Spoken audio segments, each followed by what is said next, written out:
Hello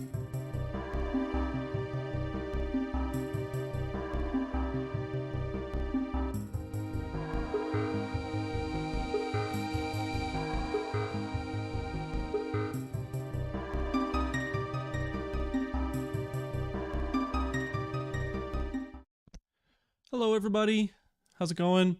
Welcome back to Computer Science 4303. I've got a little bit of a different setup today, so I think my voice is fine, but if you're watching out there, just type a message in the chat if everything's coming through loud and clear. So today, here we are, it is the 24th, and we are talking about the Minecraft and Starcraft setup. Perfect, voice check is good, thank you very much.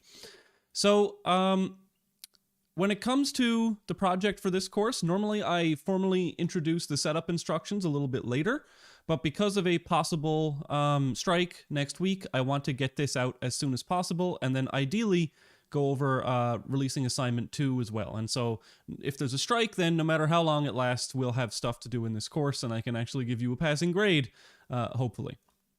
So today we'll go over how to set up the Minecraft project, how to set up the Starcraft project, and I will also give an introduction to Starcraft, which as you can see down here, used to be here, but I'm just moving things up a little bit. So I'll tell you all about what Starcraft is.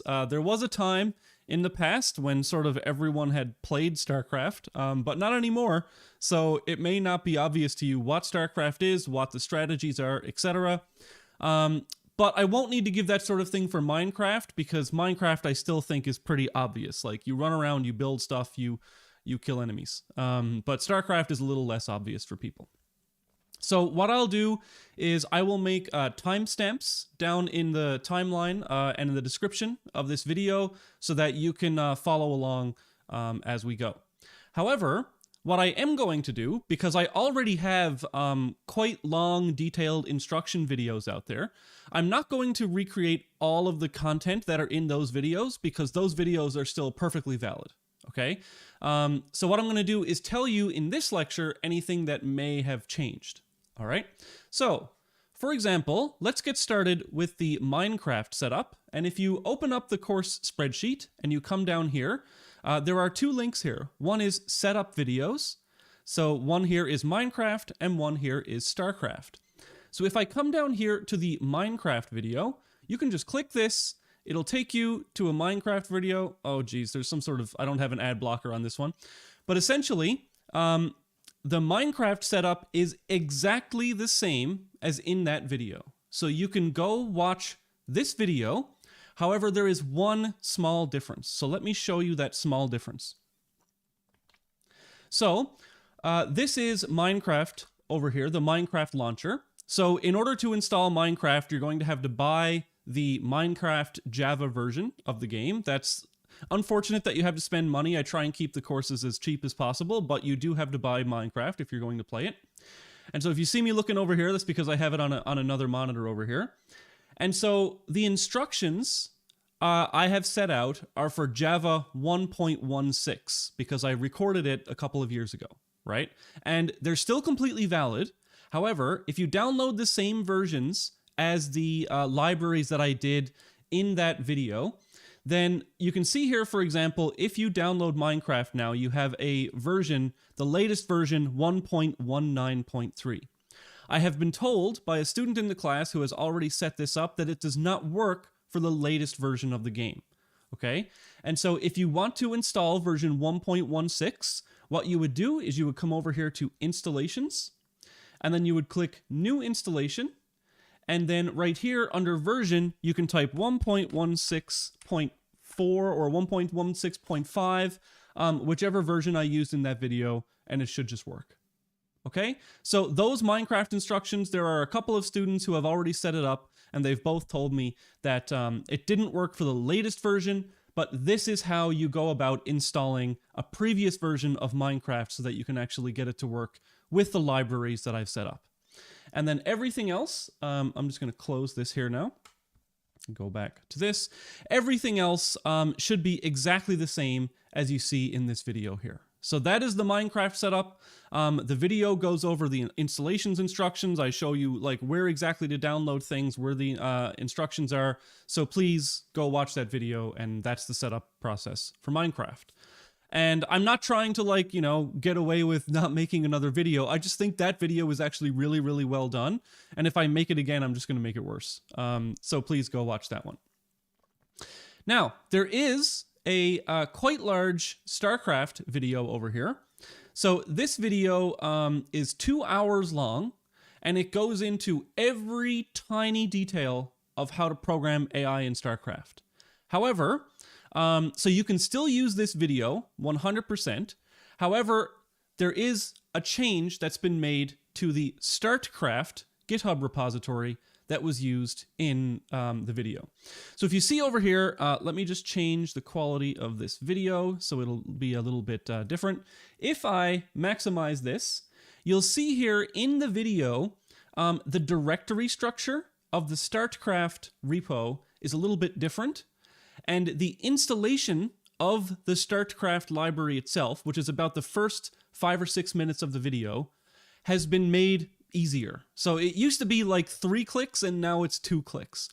So just be aware that in this video, up until, if I go back out here, if you come down to the table of contents, so if you come down here to Starcraft GitHub repo and starterbot setup and run, those like first 8 minutes of the video is what I'm going to redo here today. And the rest of the video, like the BW API settings, all of the starterbot tutorial programming, that is all identical. Okay, so just keep in mind that the setup of Starcraft is what I'm going to be doing in this lecture, and then the rest of it you can see from the lecture that I've linked. Okay, so that's that. And let's actually go ahead and install Starcraft. So for this for the project in the course, if you're doing Starcraft, then you're going to be using this Starcraft GitHub repo. And as you can see here, the structure has changed. I used to have it laid out in sort of, I had grandiose plans for this to be available like Windows, Linux, Mac. That ended up not working out. So instead of having like a Windows folder here now, you just have everything in the main folder of the repo. Okay, and so if you scroll down here, there is a Starcraft AI intro video. You can watch that if you want. I'm going to be going over a Starcraft AI intro in this lecture today as well, so it'll be almost the same as this video. And I'll also be going over the setup and installation of that Starcraft tutorial. And if you want the repo, it's up here. It'll be it's linked on D2L as well, so you should have the Starcraft repo link already. And this is Windows and C++ development using BW API. That is what's currently supported, and that's what I want you to use for this project. So you can code bots in Java, you can code them in Python or other programming languages, but we will just be using the C++ and BW API.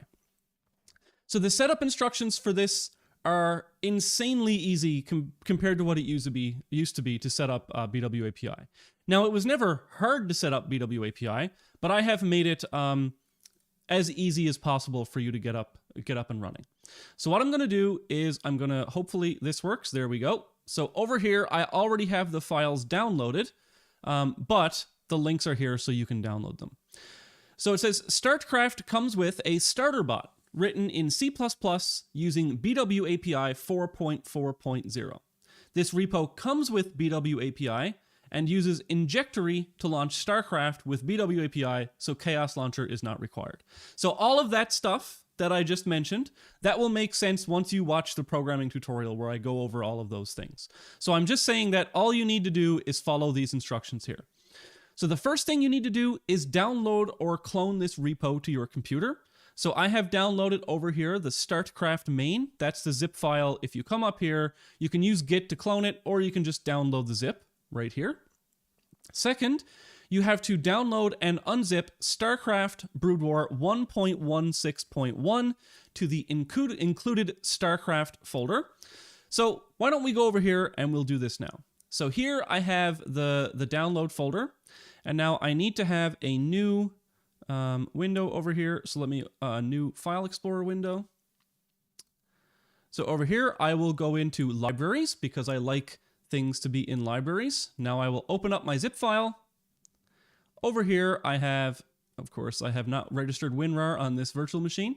So we're just going to extract the Starcraft folder into my C libraries folder, and then I'll close that.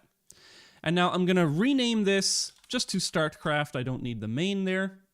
Then I'll come over, and here we go. So I have my Starcraft extracted. Now I've downloaded as step number 2 that Starcraft BWAPI 440 zip file. I'm going to open that as well. And it says to extract that into the included Starcraft folder. So I just take all these files and I extract them over here into that Starcraft folder. And that's done. And so that is the complete version of Starcraft Brood War. It's a minimized version that doesn't have things like all of the music and stuff, but it's what Blizzard let me use for educational purposes. So Starcraft is now installed. And now, in order to be able to run the bot, you can see here that we have, I'm going to close this window and bring this one over here. So inside the bin folder, I have a batch file. So it's a Windows script, essentially, where you should be able to just double click run starter bot and Starcraft. And it will launch Starcraft. And now you are playing the game. Okay? Now, I just realized that I had that set up to autoplay because I changed the BWAPI settings. I will change that so that will not automatically go into that folder like that. You will have to manually go through the window settings themselves, but it will be that easy, okay? You just literally extract 2 things and run a program and you're done. Now, in order to open the code and to edit it, you'll come over here to Visual Studio and then startcraft.solution. I have multiple versions of Visual Studio installed, so you'll open that with Visual Studio 2022.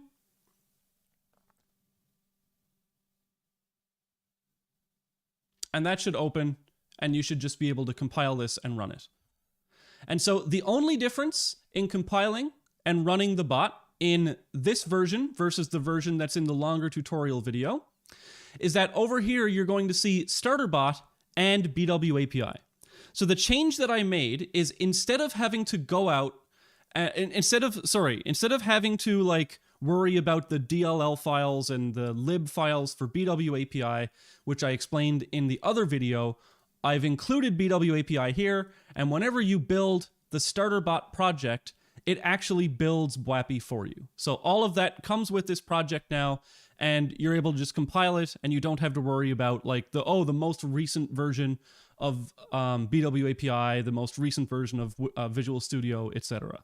This will just automatically work. So here we are compiling the project, just making sure that it works. So when you do it, it will work. So here it's compiling BWAPI. That is successful. Now it's compiling the starter bot.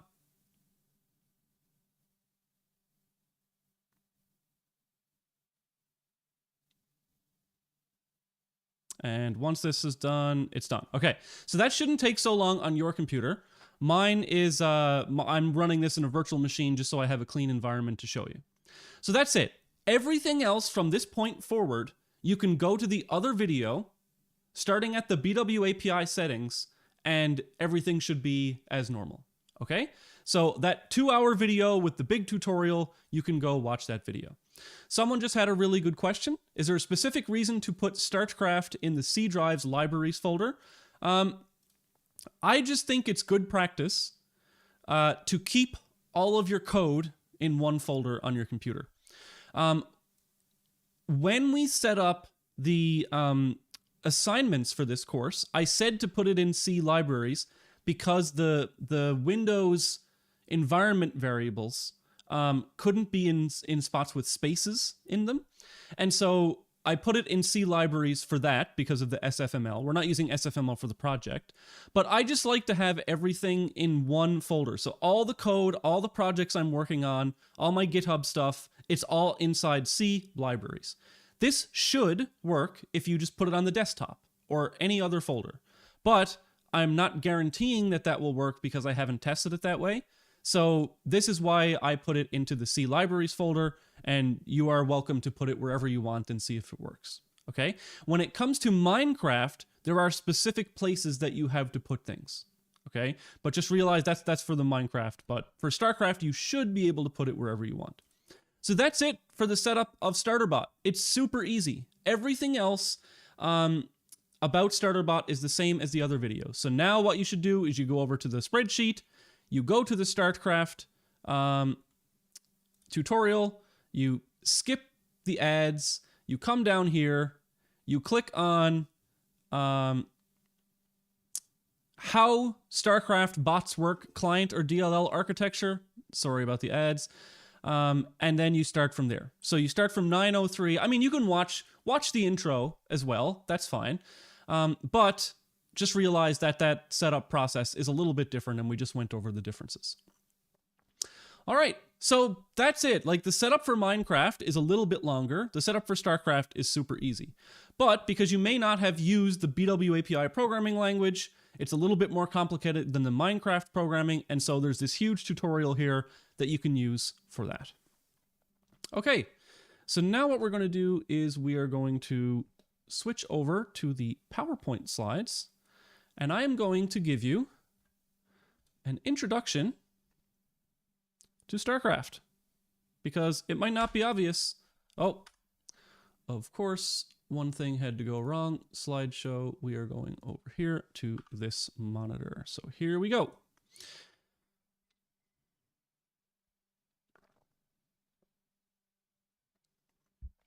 So this lecture is going to be mostly an intro to StarCraft and a little bit of an intro to BW API. But the stuff I'm talking about for BW API in this lecture is covered in more detail in that other tutorial video that I linked to, okay? And so here we go. So why did I make this lecture? One second. I made this lecture because StarCraft used to be a game that everybody knew. I know I'm kind of dating myself when I say that, but like, even in the mid-2010s, when I started, you know, teaching StarCraft programming, most people had at least played StarCraft before. And now when I ask the class who's played StarCraft, like maybe 3 or 4 people put their hand up. And when I say who's heard of StarCraft, I'd say, you know, people have heard of it, but they really don't know the genre anymore. Real-time strategy games have really sort of fallen off. And so what I tried to do was find a video that really went over like a real basic introduction to what StarCraft is. And I couldn't find one. What you'll find online is introduction to like strategies for the game. They'll say like, here's how you do this strategy, here's how you do this strategy, but nobody actually explains like what the game is at a basic level, what a real-time strategy game is, what the map is about, what the different units do, stuff like that. And so I guess those videos really sort of assumed that you would have played the game before, but this video does not assume that you've played the game before. So this is meant as a reference for you. This will be obviously put on D2L, this PDF, and you'll have a reference to all the StarCraft things that you'd ever want to know and a lot more. So first of all, here is a bunch of links for StarCraft.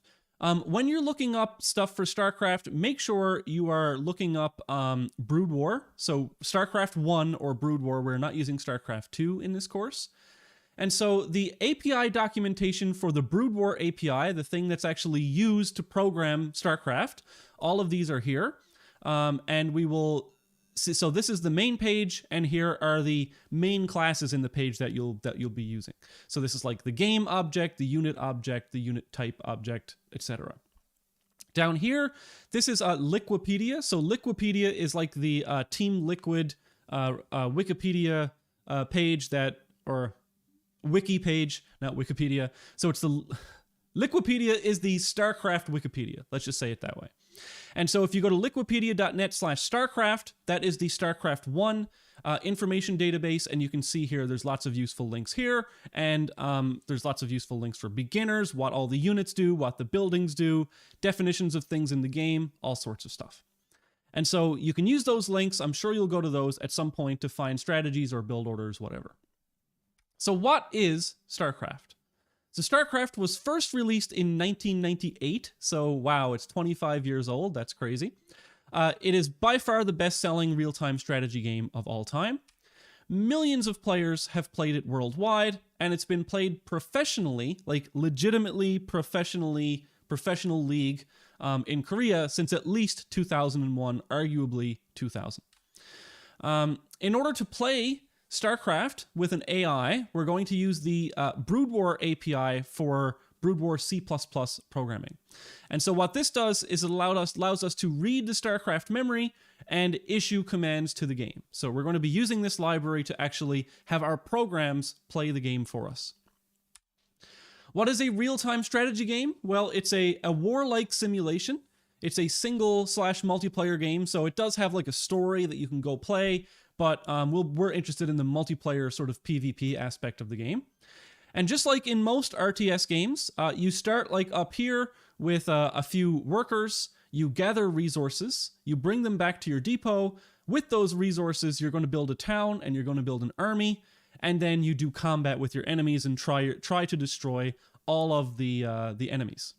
So in StarCraft, you know, there are lots of epic battles in StarCraft. The goal of the game is to destroy all the buildings of your enemy. So you win the game when all of your enemies' buildings are destroyed. So one of the annoying things that can happen in StarCraft is that your enemy has built a building in some like remote location in the map, and you can't find it. And so that's one of the annoying things that can happen. You've got to find all the buildings and destroy them. So that's just how you win the game in StarCraft. But of course, you want to destroy the army units as well, because they're currently attacking your base. So typically, when you're playing against another human, if you've killed their whole army, they're going to forfeit and leave the game. But in order to actually win the game by the game's definition, you have to kill all the buildings of your enemy. In terms of StarCraft strategy, this will be like an overview of the top level strategy of the game. I'm not talking about like specific units or anything like that. There are three main categories of strategies in any real-time strategy game, okay? And these are sort of like the holy trinity, they call, of real-time strategy games. So the first strategy is to attack, and sometimes they call this rushing or being aggressive.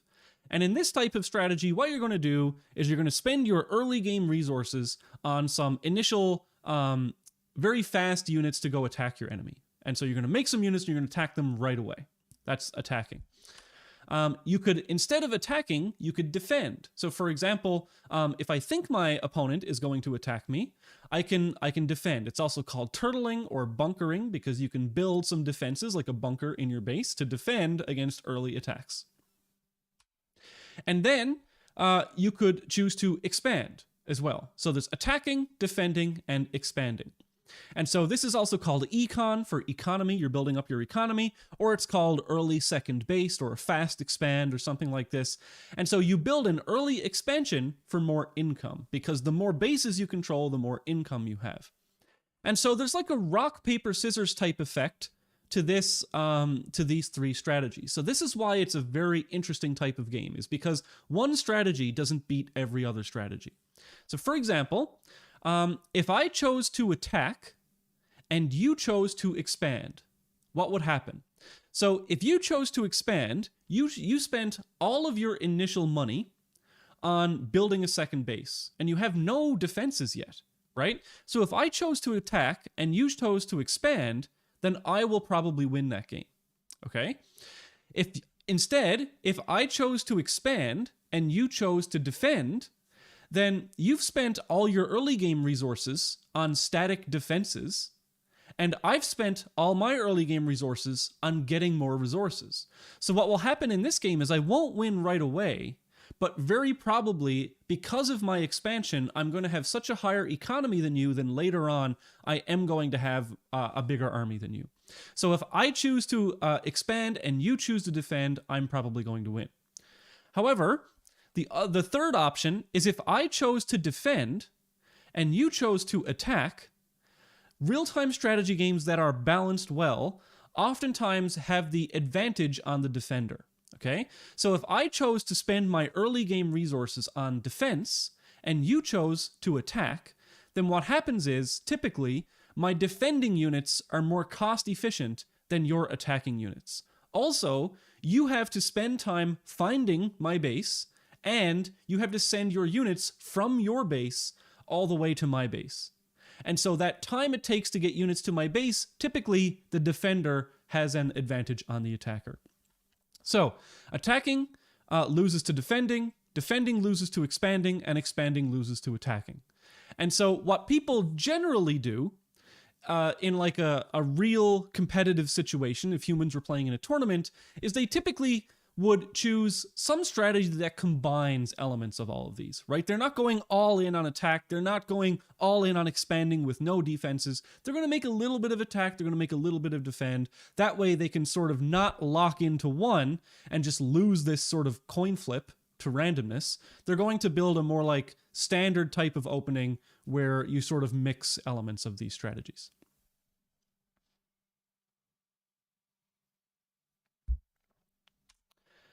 Now, what makes most real-time strategy games interesting is the different factions that you can play in the game, right? So if you go back to Warcraft, typically like early real-time strategy games, what they would do is they would have two factions that you could play. So back in the day in Warcraft, like Warcraft 2, you could play orcs or you could play humans. So the story of that game is that, you know, there are orcs and there are humans and they hate each other, so they're going to fight. But the issue with only having two races is that typically one is more powerful than the other, right? And so one is always going to win. So what they did was they said, okay, we don't want one to always win, and so we're basically going to make the orcs and the humans the same thing, right? So what they did was the orcs and the humans were almost identical with the exception of like 2 or 3 different units. And it turned out that in Warcraft 2, the orc shaman unit was just better than the human knight unit, and so it was kind of imbalanced in favor of orcs in Warcraft 2. In Starcraft, what they did was instead of having this sort of symmetric gameplay where it was just orcs and humans and you picked one or the other, now we have 3 factions that you can choose from. We have the Terrans, which are sort of the human-like race, the Protoss, which are this technologically advanced alien race, and the Zerg, which are this another alien race, but they're not technologically advanced. They sort of evolve and they use their bodies, right? So that's like the Swarm. They have tons of units. So the Terrans, they have sort of like mechanical units because humans are pretty frail. The Protoss also have frail bodies, and so they have like these big exoskeleton technology things that they use, and some mechanical things as well. And the Zerg are just like tough animal-like aliens who defeat through power in numbers. So over here, I've just had some. Oh, and the cool thing about StarCraft is it's been balanced by the designers to the point where no race is like better than any other race or faction, right? And so you could play Terran against Protoss, and maybe in some maps, Protoss has a slight advantage, but overall, or you could play Terran versus Zerg or Zerg versus Protoss, and it's going to be a pretty good matchup no matter what, right? So they've balanced it to the point where no faction is strictly balanced or strictly better than the other one. So what are the Terrans all about? Terrans are a human-like race. They like mech units. So they have these like sort of exoskeletons that they walk around in. They also have tanks and battle cruisers and stuff. Each faction in the game has a unique thing about them.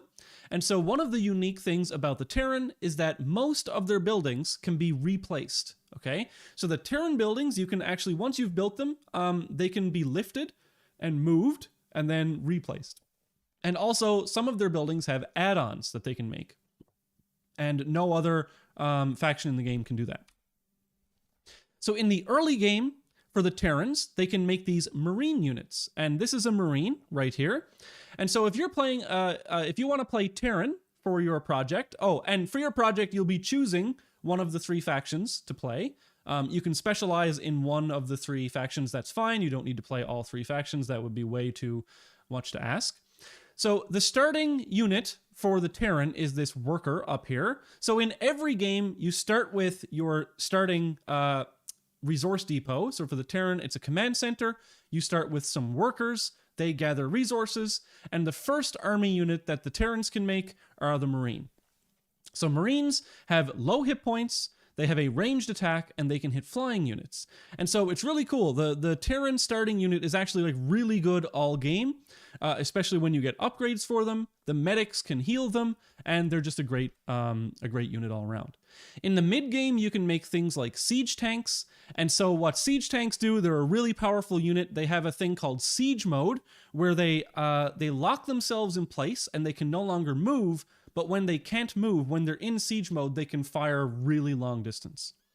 And in the late game, they have things like battle cruisers. They're like a huge flying ship with lots of hit points that can destroy your enemies. So, you know, you can choose, there's lots of different strategies that you can use with Terran. You can go for mass marines and medics to heal them. You can go for a mid-game sort of mechanical push with tanks and Goliaths. You can go for the late game battle cruisers. There's lots of different things you can choose. Protoss, their starting resource depot is the Nexus right here, and they start with probes as their worker. They're a sort of civilized alien race with more expensive units, but each unit is more powerful because they're more expensive. The unique thing about Protoss is that all of their units have shields that regenerate over time. So Protoss units have shields and hit points. They die when their hit points reach 0, but whenever they are hit, their shields are taken first, okay? And their shields regenerate over time. And also a unique thing is that their buildings require power from pylons. So you cannot build a Protoss structure wherever you want. You have to first build a pylon, and then that will radiate this energy called psi, PSI, and then you have to build in the psi, okay? So that's, that's what the Protoss do. That's one of the unique things about Protoss. Their early game units is the Zealot and the Dragoon. So the Zealot is sort of this sort of tanky melee unit that gets up and close and just smacks things in the face. And the Dragoon is this tanky ranged unit. So for example, you would need 3 or 4 Terran Marines to take out one Dragoon, but the Dragoon costs 4 or 5 times as much as a Marine, right? So that's sort of the trade-off. In the mid-game, they have these units like High Templar. They can cast Psionic Storm, which is a spell that does AoE damage. And in the late game, they can make things like Carriers, okay? Which is a huge flying ship that shoots out smaller ships. It's very, very powerful. Now, I'm not listing all of the units that these factions have here. I'm just listing some of the more popular ones. So if you go on Liquipedia and you go Protoss strategies, they'll probably have a strategy there which says like, 4 gateway zealots. And that will be you building 4 gateways to mass produce zealots to ascend at your enemy. The Zerg race is the last one. They start with this hatchery over here. They're an uncivilized, I guess you could say, enemy alien race. They make many, many units. You may have heard like a Zergling rush, because they can mass produce Zerglings 2 at a time. Their units regenerate hit points and they morph from eggs. So this is the unique thing to the Zerg. The hatchery over time will spit out larvae. And so you have to create your units as the Zerg race from that larva. Okay, I'll show an example of this later when I actually play the game. But for example, with Protoss and Terran, their units are made from buildings. But with the Zerg, you have to have many hatcheries so that you can spit out more larvae to produce more units. It's actually really unique and really cool.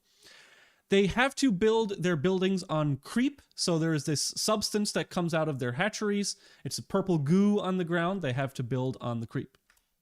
And so their early game units are Zerglings. They're very cheap. They're fast. They can rush really easily. Mid-game units, they have this thing called the Mutalisk, and so it's a very fast-moving flying unit. If you're using Zerg for the project, I recommend trying to use Mutalisks. They're very powerful. And in the late game, they have things like Ultralisks and Devourers. So the Ultralisk... oh, sorry, I meant Defiler here, not Devourer. Let me change this. Defiler.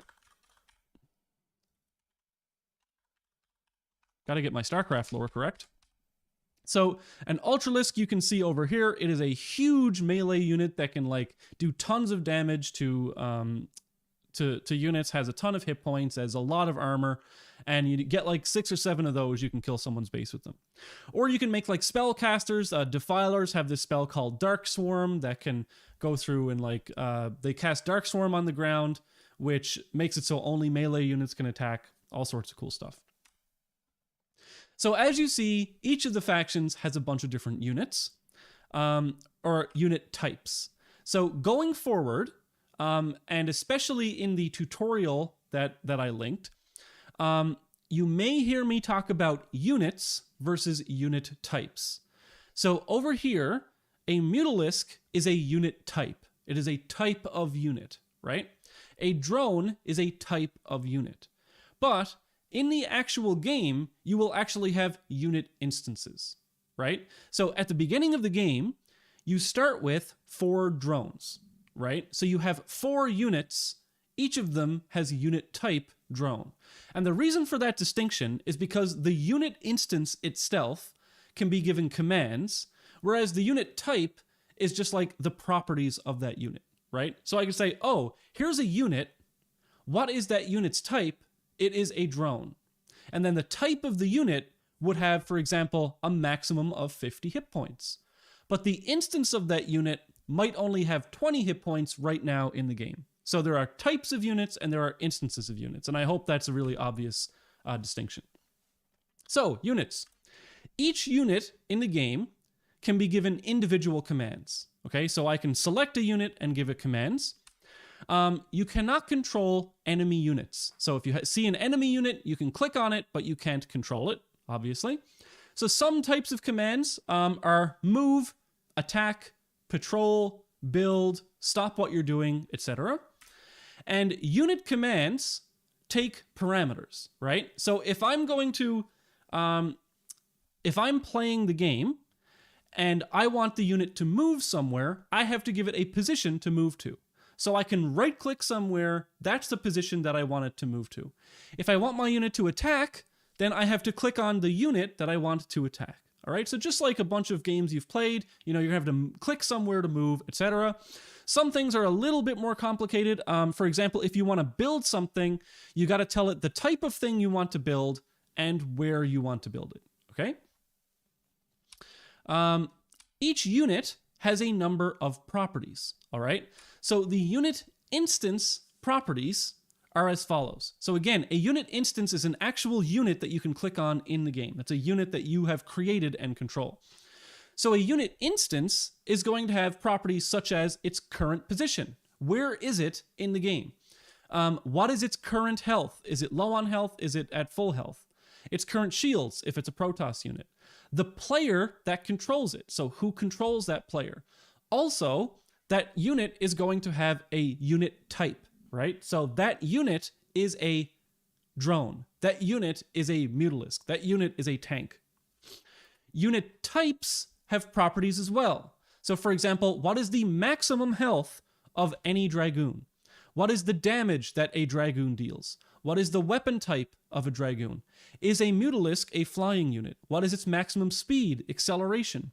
What is the price to produce that unit? Okay, so just keep in mind that unit instances have some, like the unit instances are things that actually live in the game, and unit types are properties of unit instances that have their own properties. I've included this here as sort of a cheat sheet for you so that you can have this PDF that goes through all the different properties of all the units in the game.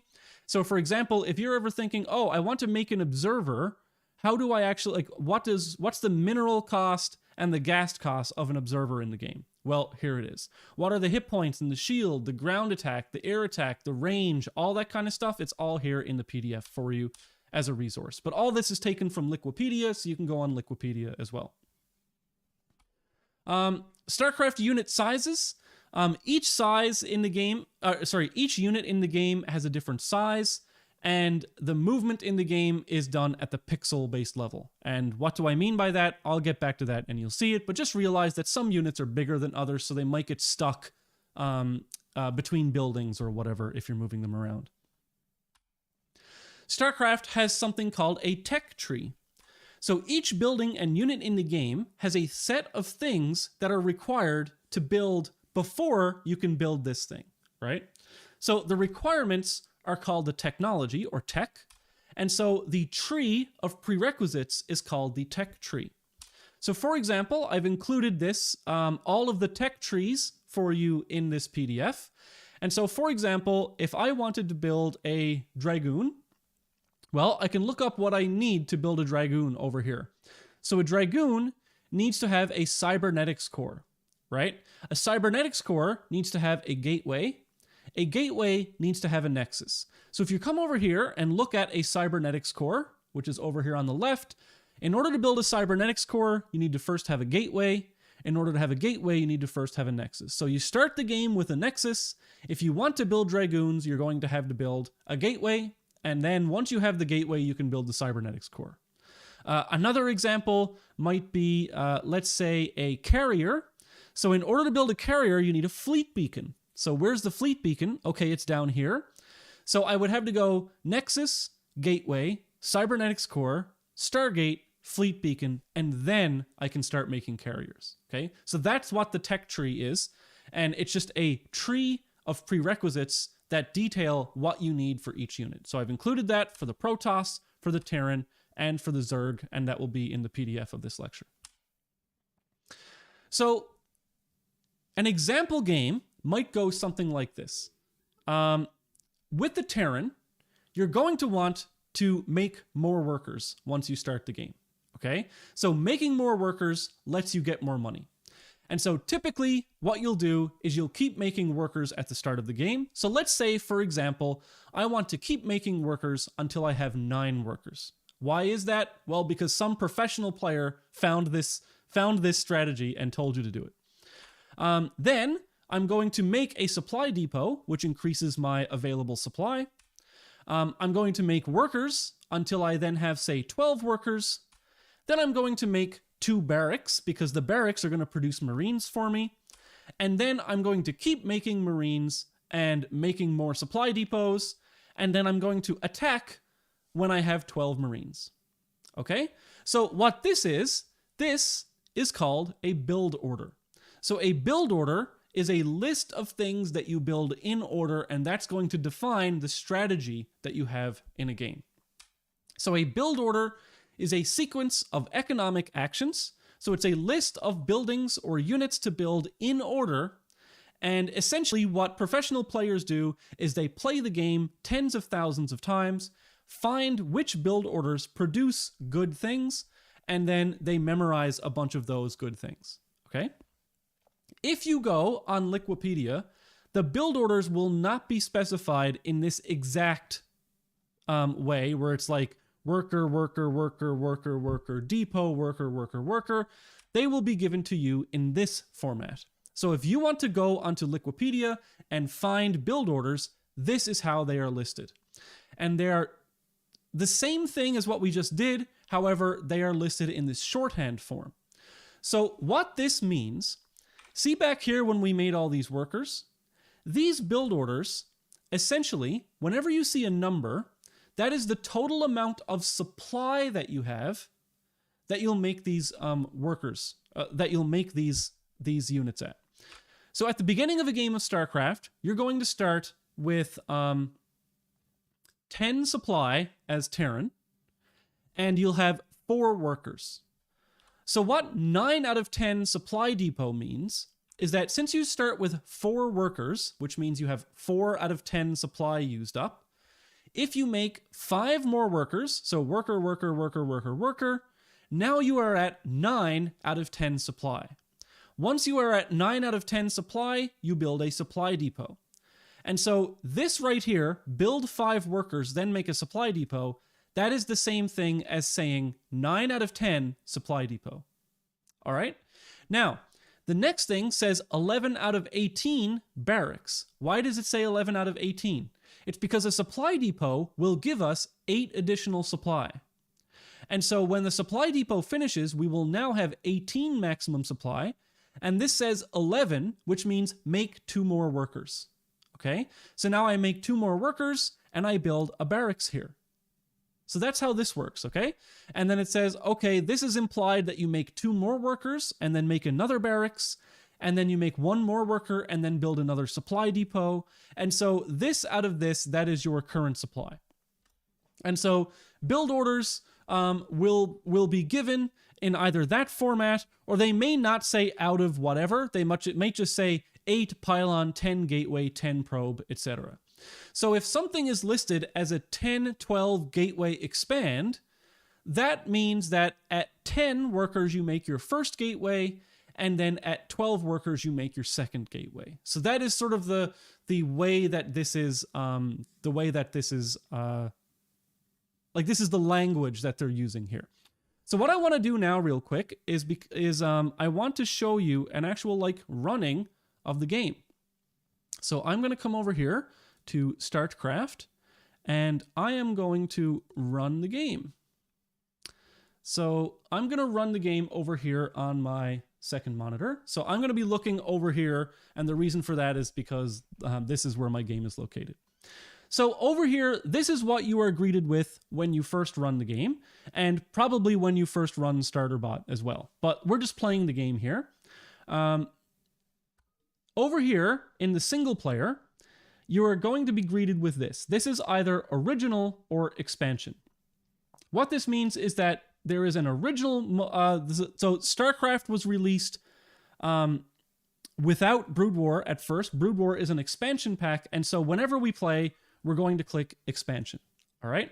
Now you're going to make a character here. It may come with StarterBot already. That's just the name of your character when you're in the game. So you could make a new ID if you want, and basically your single player save game progress is listed under this character name, and also your character when you're playing multiplayer is named this. So if you want to play the single player version of the game, if I click right here, nothing is going to happen. All right. Now, I have another full version of the game that you can download if you want to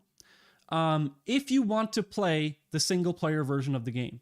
The version that you've downloaded for Starcraft is 100 megabytes. It's been stripped of all the single player, all the music, everything. It's just enough to do bot development.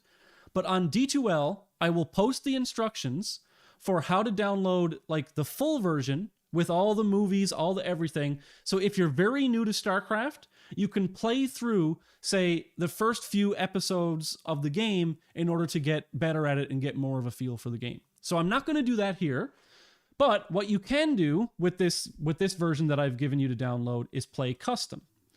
So when you go to play custom, you're going to have to select a map. I've given a bunch of maps to use here, so you can select a map to play.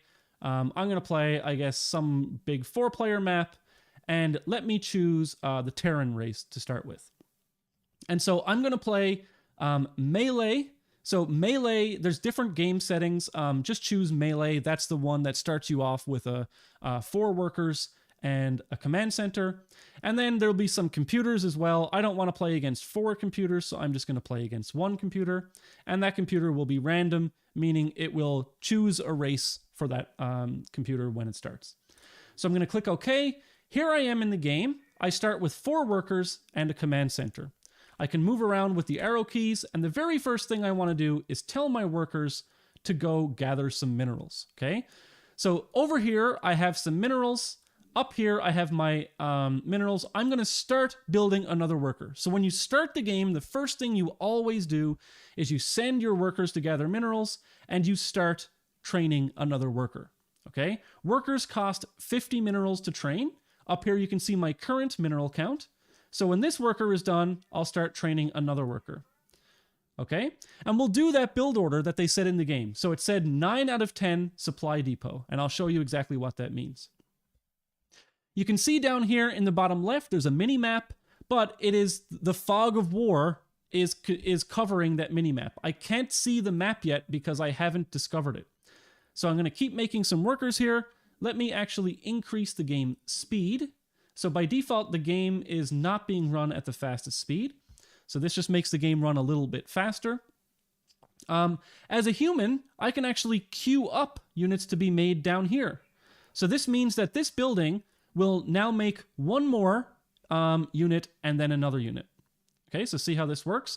Now, a supply depot. How do I build units in the game? So down here, you can see all of the different commands that can be given to a unit. So I can either click move and then click a destination, or I can just right click the unit to move around in the game. Okay. In order to build, down here, one of these is build. Now, if you see here, the B key is highlighted. So if I hit B, it will give me a list of all the things that I can build. So I'm going to run out of supply soon. So I should make a supply depot in order to get more supply. So I'm going to click build and I'm going to click supply depot. So I'm just going to build a supply depot right here. Now it turns out that I also have enough resources to build a barracks. So I'm going to build a barracks right here. And so now my 2 workers are building. So it says here, additional supply depots required because I am currently at my supply limit. I cannot build anything else until I've built these things. So here we go. The supply depot has finished. So now my supply is at 10 out of 18. So I can build more workers. Now, at some point, I'm going to want to find where my opponent is. So I'm going to send my worker out here to scout. And so you can see here, as I'm moving around, my unit is uncovering parts of the map. And so the fog of war is slowly being lifted. Now I'll let him walk for a little bit, and I'm going to come back here and show you. So this is the barracks. It has just been completed. I am going to train a few Marines. So let's say I want to train 3 Marines. They'll finish one after the other. And I'm going to set a rally point over here. So whenever my Marines are finished constructing, they'll walk up there. All right.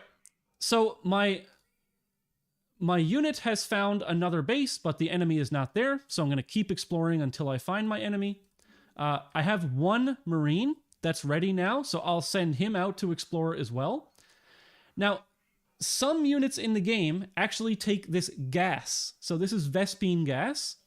And so in order to extract gas, I had to build a refinery on top of this refiner, on this Vespene geyser. So now and each race kind of has the same starting game.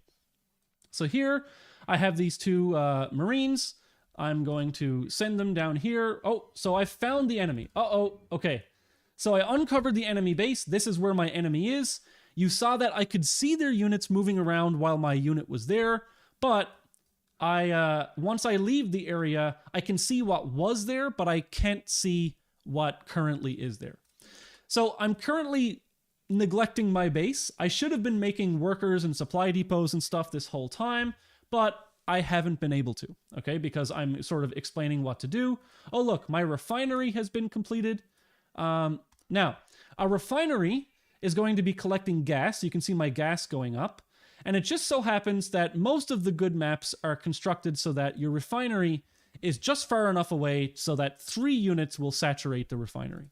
Okay, so always put 3 units over there in your refinery. Oh, look, I have my units here now. The enemy has made this sunken colony that is a sort of turret that can attack my units. So I'm going to try and sneak into their base and do something sneaky. But no, they've surrounded it with turrets, and you can see here that they're way stronger than my Marine. So they killed my Marine. Okay? Now, I want to really quickly... So that's it. You can keep playing the game and discover all the strategies and stuff for yourself. What I want to do is play the start of the game with each of the races. So down here, I'm going to select Protoss just to show you what they do. So I'll initially send my workers into mine, and then I will create another probe. And for some reason, the speed is down again. Okie doke. So I am not going to make a bunch of probes here. I just want to show you one of the things about the Protoss race, which is how they build their buildings. So let's just pretend I had a bunch of I had a bunch of probes here made already. Okay, now I'm going to build a pylon. So the pylon is the thing that gives them their ability to build more buildings. So this is going to finish.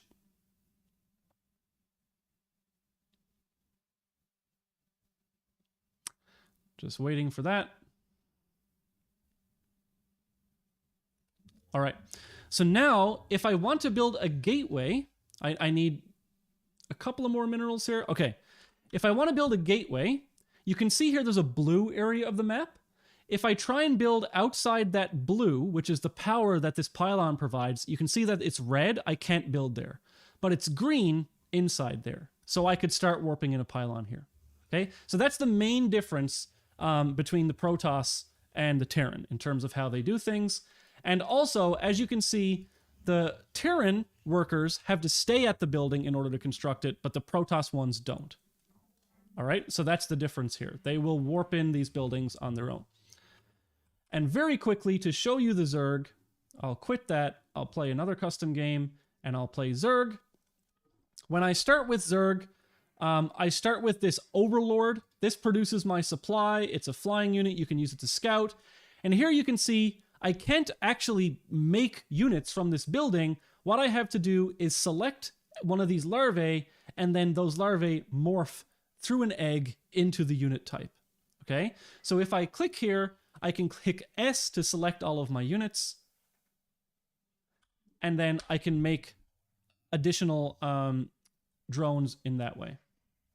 And the other unique thing about the Zerg is that when they build their buildings, their workers turn into the buildings. They actually morph them.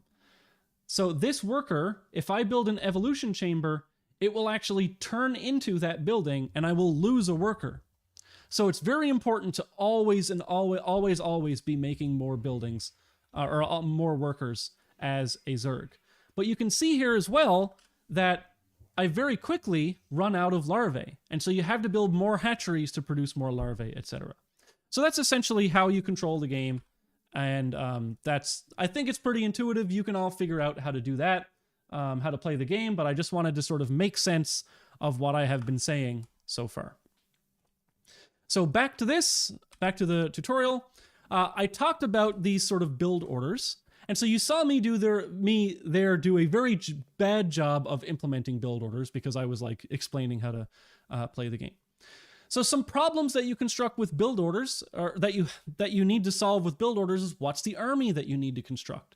How do I predict what the enemy army is going to be? Where do I place my buildings, right? So these are sort of things that you learn more and more as you play the game. Damage types. So StarCraft units have different damage types. You can read all about it on Wikipedia. There's normal damage, concussive damage, and explosive damage. For the most part in this project, it won't matter, but just realize that certain units deal more or less damage to other units depending on their armor type. Now, you just saw me play on a map. There are different things that you should know about StarCraft maps. So here is a typical map. It's been uncovered, and there are different features of this map and terminology that you should know before you go look at Wikipedia, because they're going to be using this terminology. In a StarCraft map, there are a different amount of starting locations. So for example, you can have a 4-player map, or a 2-player map, or a 3-player map, or an 8-player map. And essentially, let's say we are playing 1 versus 1 on a map with 4 starting locations. Then what happens is you are going to be randomly placed in one of the 4 starting locations when you start the game. And these are hard-coded into the map file and you can't change them. All right, so these are the starting locations. Typically, when you start a game, your base is going to be placed in, like, you have a base, which is a geometric feature around your starting location. Each of those bases has what's called a choke point. So typically on a decent map, all the maps we're going to be using in this course, and all the maps that are used competitively, have like a wall surrounding your starting base, and there's only one way to enter or exit your base, and that is called the choke point, because if you try and move a whole army through there, they get choked up in that one location. So for example, down here, this is the choke point of the base. You also have expansion locations, and these are places that it's suitable to build a second base to get additional resources. And the expansion that is located closest to your base is the natural place that you would want to expand to first. So that's called the natural expansion. And some maps also have this feature called islands, meaning that you cannot walk to them. Okay, so you would need to use a transport unit or a flying unit to get to an island position. So you have starting locations, choke points, expansions, the natural expansion is the closest expansion, and islands. So strategies are going to be talking about these things, so I thought I should explain the terminology here. As you saw in the game, we start the game with a very limited vision of the map, and we have this fog of war that we uncover as we go along. I couldn't find a good video of Starcraft fog of war, but this is just an example of fog of war.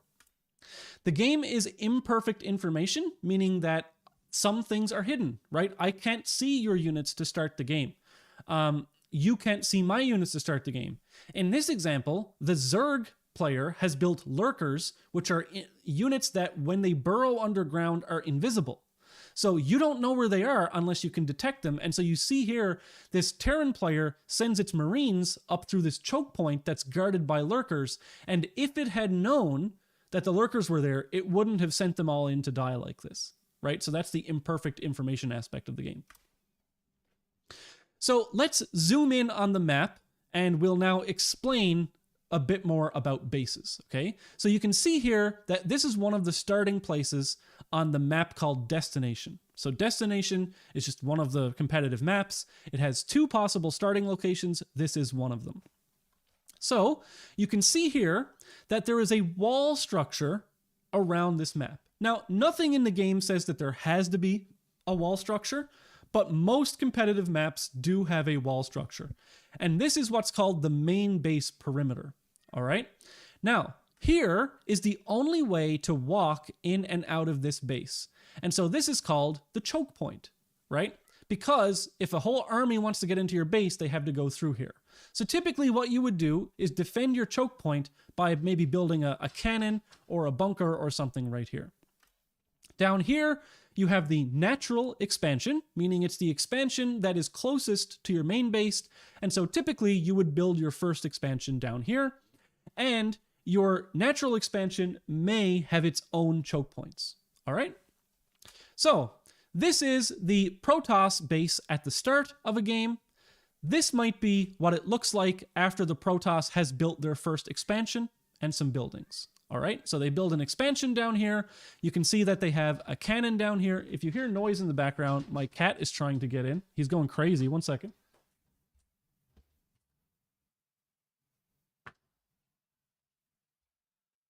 Apologies for that. So I just have to let my cat in the room because they're destroying my door. Okay, so that's what Protoss may look like. Down here, you may see the Zerg. So this is the Zerg at the start of the game. You can see the creep here. So this creep expands from hatcheries. As they build their expansion, they will be building a second hatchery down at the expansion. Once that hatchery finishes, you can see the creep expand, and now they can build some static defenses down here, maybe a second expansion up here. And then when the Zerg buildings are destroyed, the creep starts to recede, and this is game over for the Zerg. And so that's sort of what like the base progression looks like as you play the game. You expand more and more throughout the map if the game goes long. Okay. The Starcraft grid system. You're going to need to know this, and we just explained about grids in the last lecture. Starcraft maps work on a grid system. Different types of grids are used by the game, each with their own level of precision. And so the maps are drawn in-game with textures that are applied to this underlying grid. So the grid is not visible in the game, but I have drawn the grid here for you. So there are 3 types of grids. One is individual pixels in the game. So the units actually move at pixel increments. And in BWAPI, this is the BWAPI position. All right. So the position is literally the pixel of the map where the thing is standing. Next are walk tiles. You don't use walk tiles a lot when you're actually programming the AI. But this is a sort of walkability grid. And so if you query, hey, is this tile walkable in BWAPI, it'll say whether or not you can walk on a particular tile. The one you will probably be using the most is the build tile. So the build tile is this green one over here that it has a 32 by 32 pixel resolution, and your buildings are placed on a grid in the game, and you cannot place things on unwalkable or unbuildable tiles, and that is called a BWAPI tile position. So in the game, you are going to be building buildings on this grid. And I showed an example of this when I actually played the game. And so the green here are the build tiles, the gray is the walk tiles, and the red is sort of the unit bounding boxes. So in the game, when we go to build a building, it won't draw the grid for us, but it sort of draws the grid. And it says, okay, you cannot build this building here because this location is blocked, for example. In StarCraft 2, it's very, very similar. And you saw me try and build things in the game, and I've showed this example already, so I don't need to necessarily show this one. So if this is the actual, like, what you see in the game. Now, this was taken from an HD mod that we're not using for this course, so that's why I can see so much. This would be the underlying grid system for that game. Okay, so I've drawn this with a special program called Starcraft that I wrote. I can talk to you about that, or you can use that if you want. But essentially, this is what the grid system would look like underneath.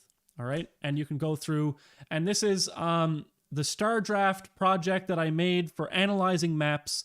And you can see here that, like, there's lots, it can analyze building locations for you, etc. I don't have time during this lecture to go into Starcraft, but please feel free to incorporate Starcraft into your projects. It will probably make your life a lot easier when you incorporate that into Starcraft.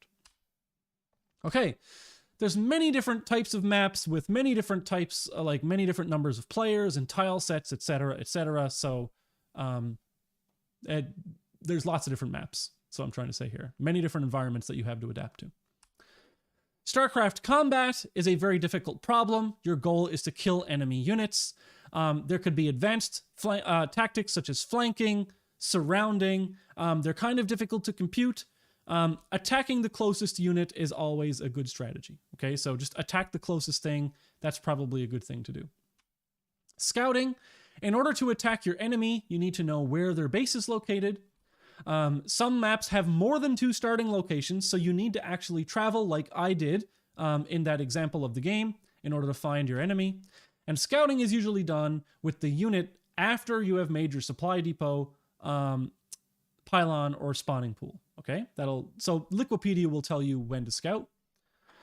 The StarCraft map, I talked already about start locations, choke points, expansions, and islands. Okay, so just realize that these are all things that you need to look at in your game. Now, when it comes to the Brood War API, I have an entire other video tutorial on that, but I wanted to just mention what's in these slides as sort of a reference for you. So the Brood War API is used to talk to StarCraft with C++.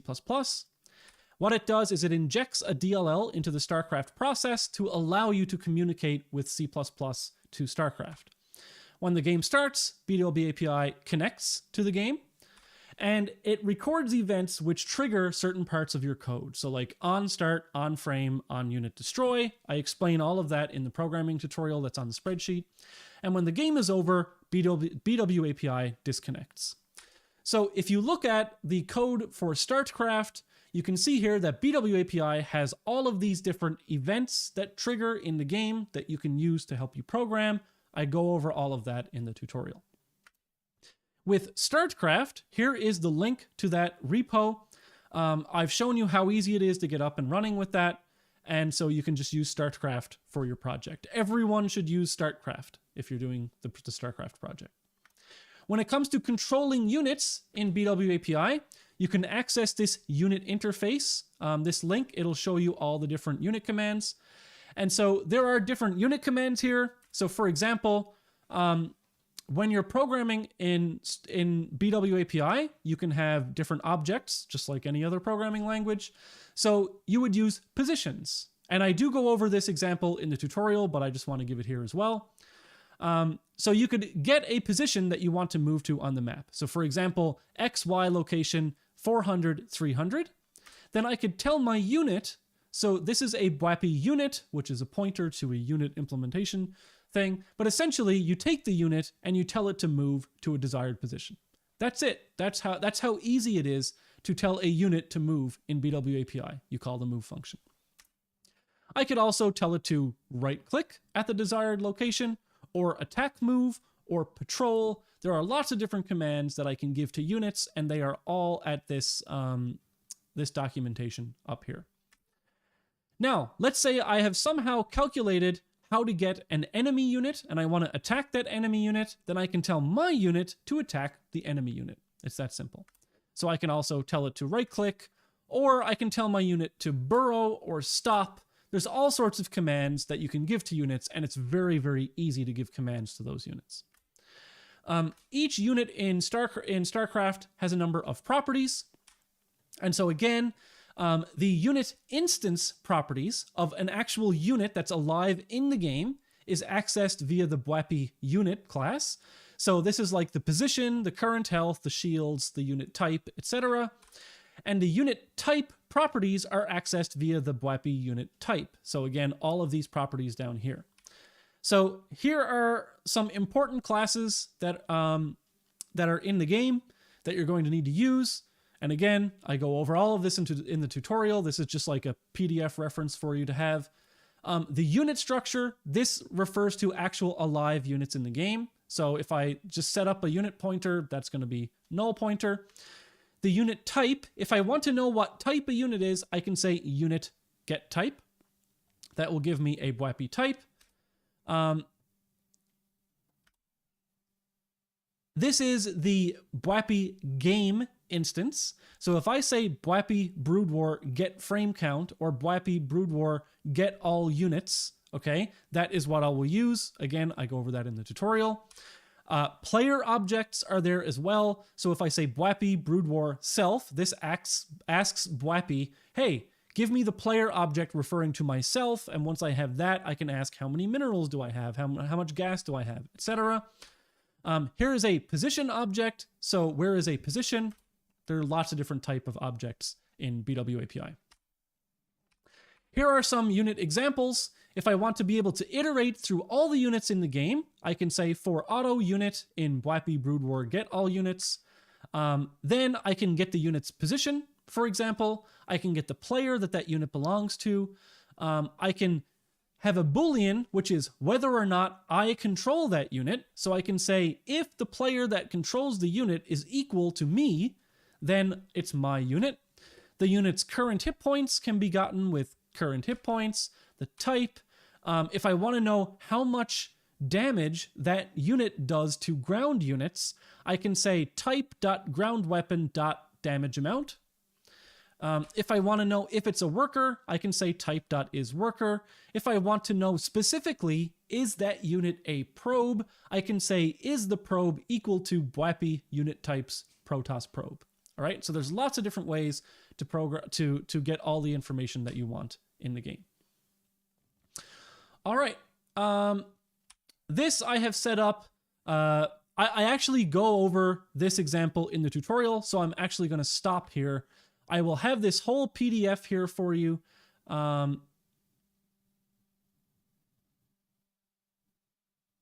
Yeah, okay, I don't need to talk about anything else in this for this lecture. So if you want,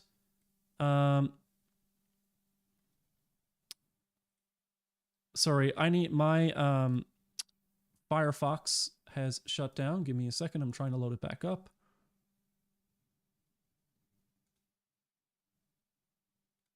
All right. So again, go to this StarCraft video.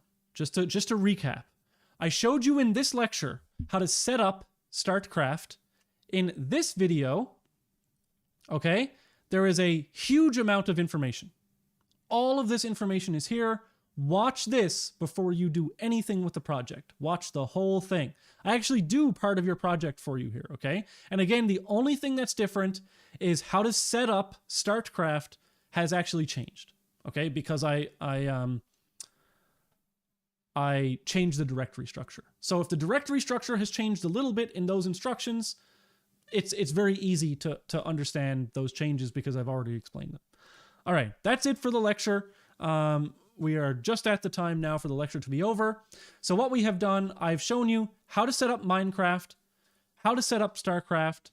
There is a 2-hour programming tutorial there for StarCraft, so please take advantage of that. I went over an introduction to StarCraft.